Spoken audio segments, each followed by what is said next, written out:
Hello and welcome to another episode of Work 2.0, the podcast. I'm your host once again, Rachel Wells, and I'm here sitting with the CEO of Ladders. His name's Marc Cenedella, and today we're going to be talking about his perspective when it comes to AI skills. For those of you who don't know what Ladders is an organization, it's a job board specifically focused on high-paying jobs. We're talking jobs that pay $100,000 or more a year. And if you've been following my Forbes coverage, you would know that I tend to speak a lot about Ladders reports and Ladders data when it comes to remote jobs and high-paying jobs. So I've referenced their research a lot, and it's very helpful when it comes to understanding where we're headed in the future of work. So I decided to get him on the call today. He's the CEO. And just to get his perspective on where he sees the future of skills and the expectations for AI skills for high-paying jobs as we're progressing, moving into 2026. So, Marc, thanks for joining us on the call today. Thanks so much, Rachel, for having me. Yeah, you're welcome. You're welcome. So before we get into it, obviously, I like to kind of, throw in a bit of a personal question so people get to know you. For those of the audience who don't know who you are, tell me about your background. What were you doing before you joined Ladders, and how long have you been at Ladders? I had been at hotjobs.com as a senior vice president in the early 2000s. Hot Jobs was the number 2 job board behind Monster back in the first .com boom. And right. I helped sell that business to Yahoo for $500 million, but I was a hired gun. I wasn't one of the founders or anything. And I was really more interested in the job seeker, the consumer side of the job search experience. And so I started Ladders in 2003 to focus on helping people get through the job search better, faster, easier, with less stress and a better outcome. And so we've been doing it for 20 years. And as I tell everybody, I am more excited about this job and this opportunity today than I have been at any point in my career, because the technology tools are so much more powerful and excited for helping us get through that.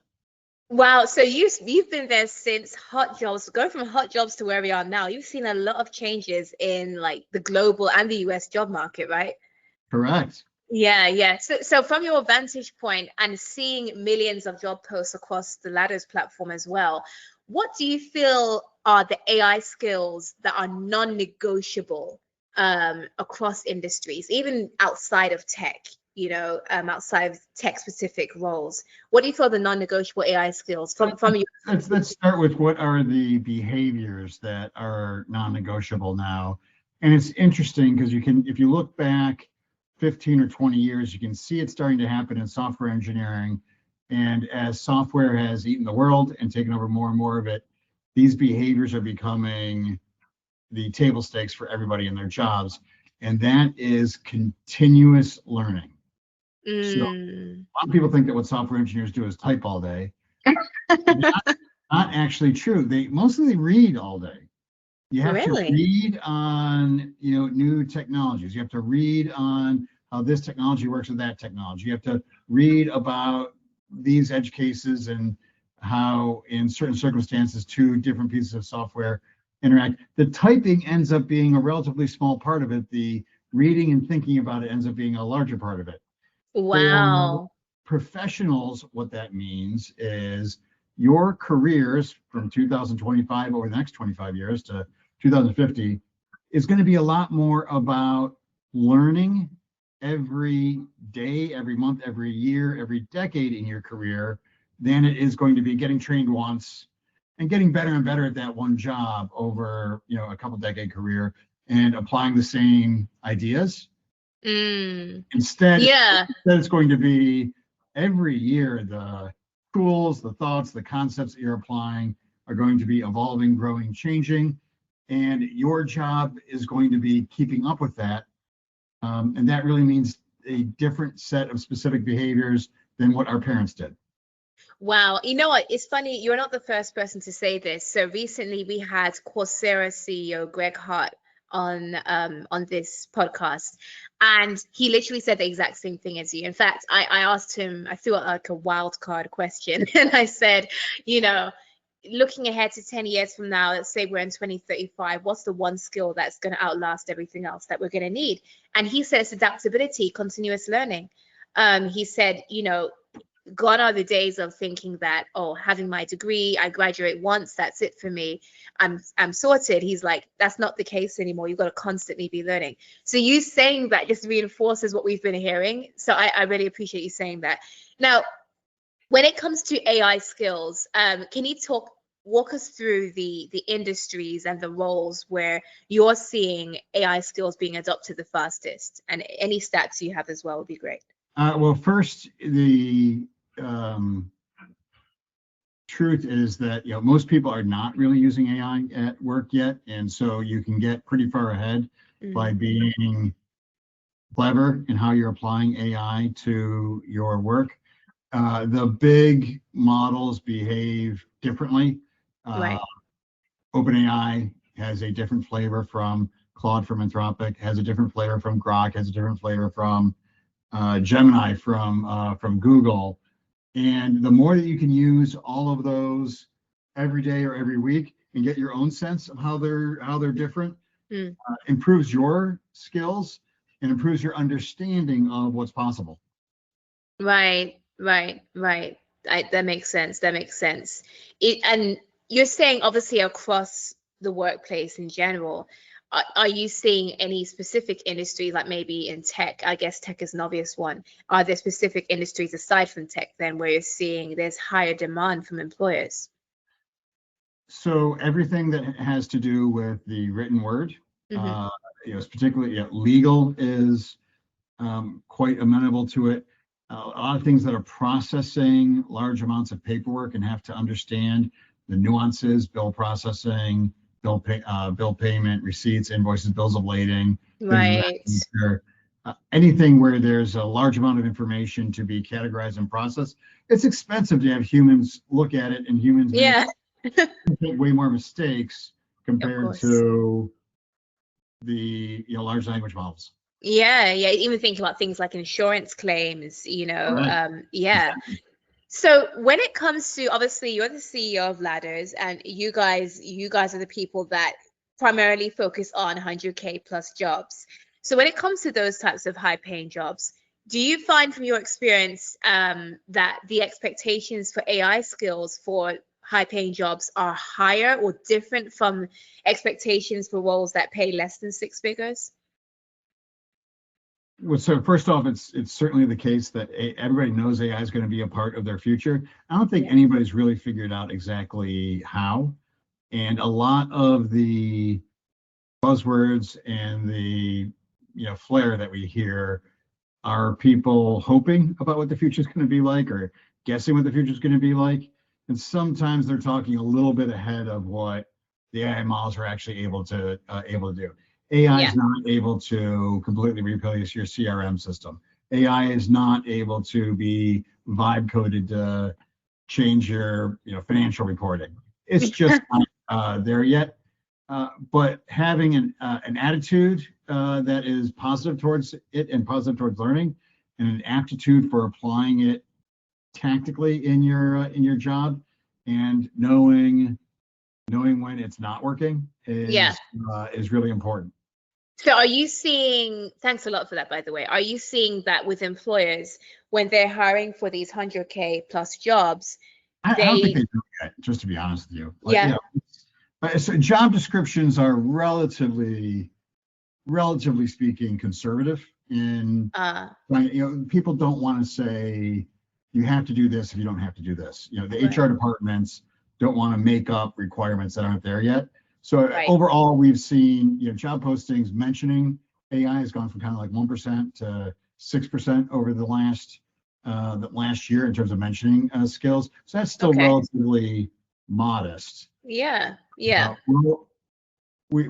expect that we'll see that grow to 50% by 2 years from now.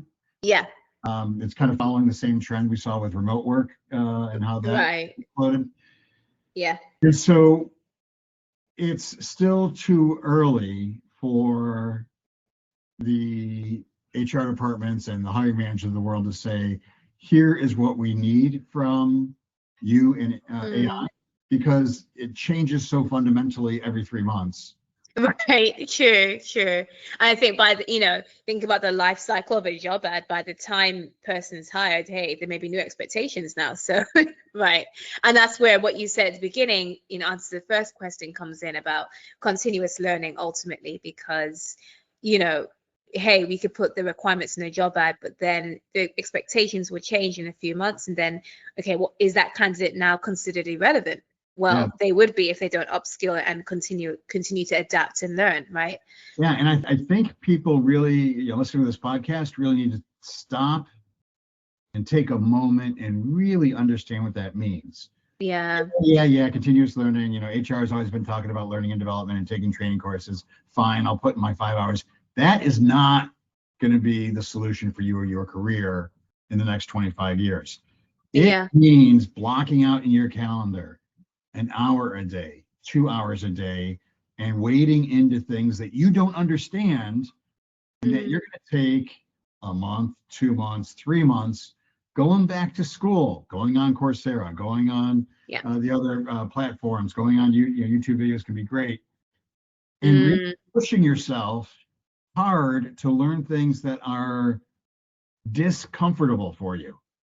Right. And I think, many of your listeners and many of the folks I talk to have not yet internalized that this is really going to be about being uncomfortable and going through some, learning pain. Like, this is not physically demanding work, but, some pain in terms of your job isn't going to be just kind of doing stuff that you know how to do 8 hours a day. It's going to be putting yourself in that difficult situation saying, hey, I don't know. I don't know this, and I learn it, and where can I get help? Yes. I love that you said that. For example, myself, a couple of weeks ago, I graduated from a Coursera course on a generative AI for leaders. That's my personal challenge to myself, to constantly upskill. So, people say, Rachel, you're an expert on this field. Like, I write a lot about it, but I still feel it's important for me to keep training myself. Go on a Coursera course. And your prior guest is going to be thrilled when I say, when DALL-E came out, if you remember DALL-E 3 years ago, the first image processor from OpenAI. Yes, of course. That was so mind-blowing to me. Yeah. I said, I have to learn what that is and what that does. And I took a Coursera course from Andrew Ng. And that was a phenomenal experience in getting up to speed, relatively quickly over a course of a couple months. Wow. On what AI is and where it comes from and how these modern, transformers work. Yes, yeah, for real. That's good. That's good. I'm glad you did Neither of us that. are being paid by Coursera. We should just No, of course. How long did it take you to finish the course anyway? I think it was like 2 months, 2.5 months. Yeah, cool. And that's what I love. It's very, very quick. I like it's at your own pace. But hey, this is not a Coursera ad, so yeah, let's get back to it. Well, I'm so impatient. I listen to these things at 1.4 times speed. Yeah. So I was gonna. What do you say? You too? Yes, sometimes I do. Or I'll just read the transcript. Right. I'm better at reading it than actually listening. But so I was just going to ask you, for people who feel behind when it comes to AI, what's the first realistic upskilling career goal that they should make in the new year? We're looking at 2026, and then we said upskilling, taking a course, a short course. If there's take one micro goal, because for some people, just even going on a course is a bit too much for them, and I can understand that. So what's a micro goal they could set as a New Year's resolution for 2026 to get them a little bit closer? Get in an argument. Okay. So ask ChatGPT, hey, here's who I am, my career, where I work. What 5 things would you do to get up to speed on AI? Then take that answer, drop it into Claude and say, hey, here's what OpenAI said. Critique OpenAI's answer and tell me why it's bad. Oh, that's a good one. And then give it back to OpenAI and say, hey, here's what Claude said. Get them in a fight it's actually kind of fun to watch them go through it. Wow. And you'll learn a little bit about how these AIs interact, and you're going to get some good advice out of the process. That's a lot of fun. You know what? I've got this tool where I have access to Claude, to Gemini, to ChatGPT, all in one tool. I think Yeah, I'm going to try that across multiple models and have a bit of fun with it for sure. it's a lot of fun. Yeah. So now my personal question to you to wrap things up.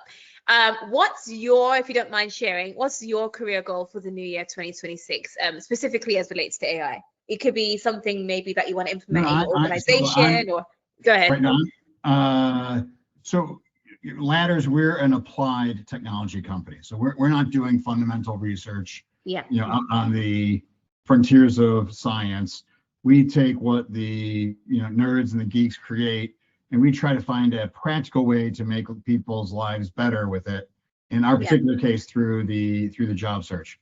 So for me, my goal is applying, and every 3 months it seems like a new cutting edge capability comes out with AI. And so just applying that to the job search is where we want to head. And so, as a practical matter, what that means is we're trying to build something that's a well-structured AI advisor in your job search that can Ooh. tell you, hey, Rachel, you applied to 17 jobs this week.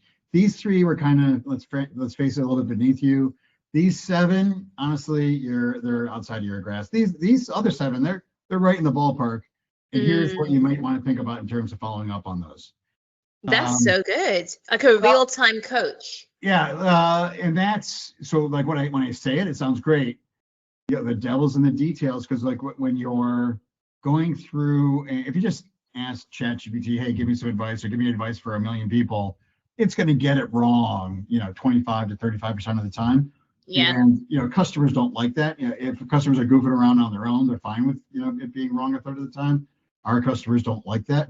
That's what the product that we produce. So really wrangling and wrestling the models into being well-behaved, intelligent, concise, crisp advisors in your job search. Yeah. That's my career goal in the new year.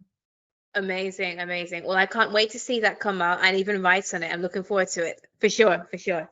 Well, thank you so much, Marc, for hopping on this call, this interview today. Really appreciated it. And I know, of course, you've got a lot of things to do today, so we'll hop off.